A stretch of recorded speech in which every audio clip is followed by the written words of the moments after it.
things as well. I'm joined in the studio by Deeptika Laurent for our daily dose of Media Watch. Good to see you, Deeptika.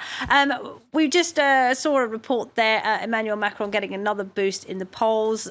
He looks like he would beat Marine Le Pen if it came to a second round. This election has been full of surprises so far, and there could be an even bigger one in the pipeline. It seems unlikely, but it's a possibility, according to Le Parisien newspaper, which says that 500 votes have been put aside in secret for former French President François Hollande that would enable him to come back into the presidential race ahead of that March 17th deadline when all the candidates have to be announced. Because, of course, he said he is not standing for re-election. That's right. He made that very clear, very official last year. But Le Parisien says these 500 votes have been put aside for him as a, quote, security mattress in case he decides to come back. It's unlikely, but given yesterday's football results, nothing can be counted out, can it? No, absolutely not. There's still a few weeks to go. We're staying with Europe. There's been a lot of reaction to Donald Tusk's re-election as president of the European Council. Well, that's right. That bid was opposed by his own country, Poland. And it appears on Twitter there is quite a lot of support for his re-election. Konrad Schuller, who is a journalist for the German paper Frankfurter Allgemeine, says his election is a positive precedent. No country shall make the EU president a hostage of internal power games, not even his own country. While another user says, this is a Polish user who says, the Polish leader says Tusk is disloyal to the Polish, while we see it as the government being disloyal to the Poles. And in fact, there's a hashtag that's been trending in Poland all day that is hashtag PIS versus Tusk. PIS, of course, being the abbreviation for the ruling Law and Justice Party in Poland. This user has requoted Tusk at a pre-dinner quote who said, "Be careful when you burn down bridges because you won't be able to cross them again." And finally, well, that's it, actually. That's it. All right. That's a good selection. Okay. All right. Now, there's a lot of football fans here in Paris having a pretty hard day after their team was completely routed last night.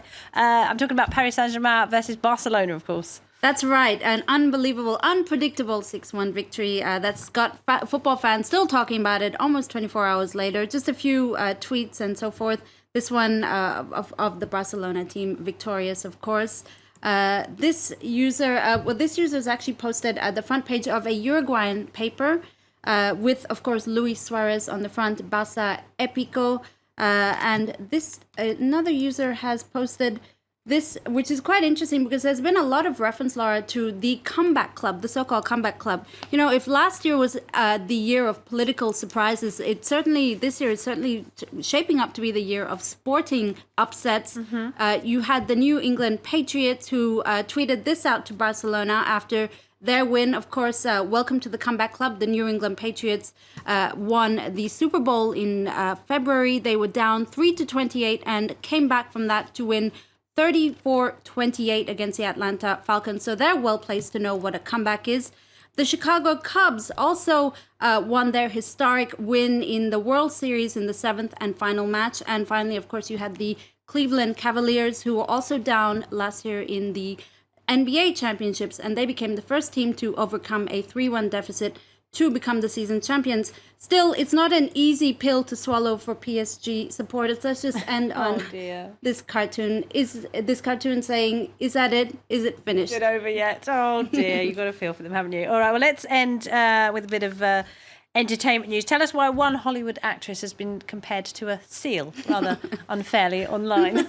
Well, Nicole Kidman was applauding rather awkwardly at the Oscars last month, and it was being compared to a seal because she was sort of clapping with her palms and maybe her forearms as opposed to her fingers.